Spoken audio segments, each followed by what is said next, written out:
Hello, so RossEnergizedTraining.com. Obviously you can subscribe if you want to get more content. Hopefully it's all useful for you. Today I wanted to show you my favorite core exercise, and I think is the best core exercise in the world because it's kind of your foundation, you know, walk before you run. And this is a dead bug. So every time you've done any kind of class and they've shouted at you, engage your core, you know, what does that mean and how do I do that? It's all about being able to turn your tailbone under. My clients know why I'm smiling, because they know what that hand gesture means. Yeah, it's your pelvic tilt. Okay, so turn your tailbone under to engage your core. I'll show you what your dead bug looks like.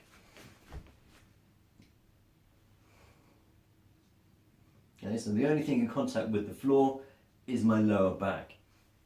Okay, so if we kind of rewind a little step and work out how to actually turn your tailbone under. Okay, if we start this against the wall, so I'm just going to move you along here. I'm going to use my wardrobe for this. Okay, copy along, work this out. Okay, and you go, oh yeah, brilliant, I can feel my abs. Okay, so you get yourself against the wall. Take a foot away from the wall. Okay, so now you've pretty much probably got your upper back and your butt against the wall, and you can probably put your hand behind your lower back where your lumbar curve is. Okay, and then what you're going to do is you're going to turn your pelvis under and just push your lower back into the wall. Okay, and relax it and go and push that lower back into the wall. You should feel your abs engage really nicely, like you're flexing it.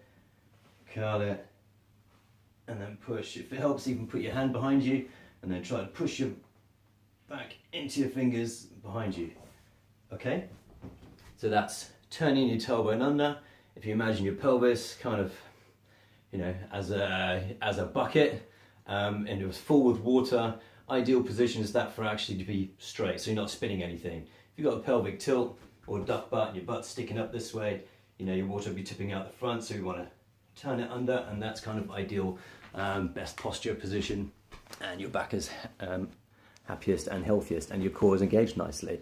So if I point you down here at the mat, dead bug is your, you know, walk before you run.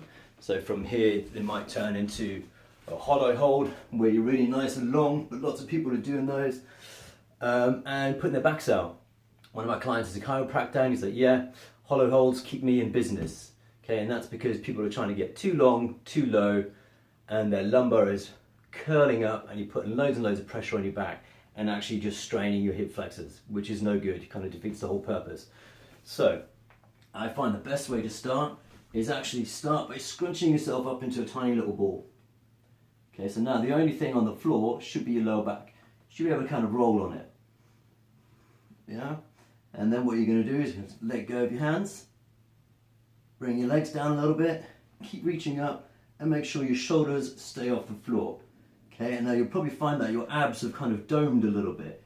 Now if you can suck your belly button back in towards your spine, so my abs have domed, and I'm going to suck them back in. And hold.